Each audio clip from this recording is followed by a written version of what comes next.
Tanny Cooks here, and today I'm going to show you how to make this most amazing deep fried steak, y'all. Yes, deep fried in canola oil. Is going to be so tender, juicy, moist. You want to try this recipe.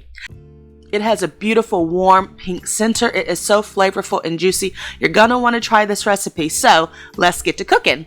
We're going to start with two beautiful ribeye steaks. You can see the fat marbling. We wash them and dry them off completely. Seasonings we're using today include smoked paprika, seasoned salt. You could also use smoked sea salt. I'm using complete seasoning, black pepper, garlic powder, onion powder, and liquid smoke. So to my dried steaks, I am adding my liquid smoke to have some liquid before I add my dry seasonings. This is going to give my dry seasoning something to adhere to. You want these steaks to be room temperature, so let them sit out of the fridge for a good 15 and 20 minutes before you cook them up. Now I'm adding canola oil to my pan. You can use whatever oil you like to use for deep frying, including vegetable oil or peanut oil, but I prefer canola since I am allergic to the others. So my steaks are seasoned. Now you can let them stay seasoned overnight, but I'm going to let them just sit out for a good 15 minutes. Now adding them to my oil.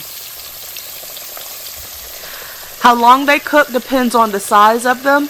Also, if they are bone-in or boneless like mine.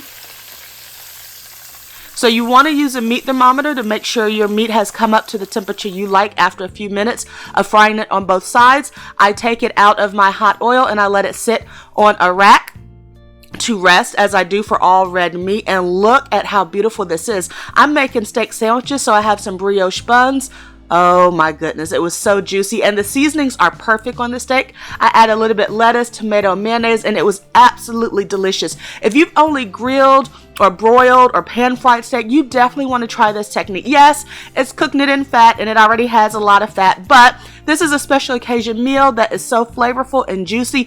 I definitely recommend it for a once in a while treat. So if you think you're going to try this out, leave me a comment down below and let me know how it turns out for you. Thank you so much for watching this video. Please subscribe to my channel.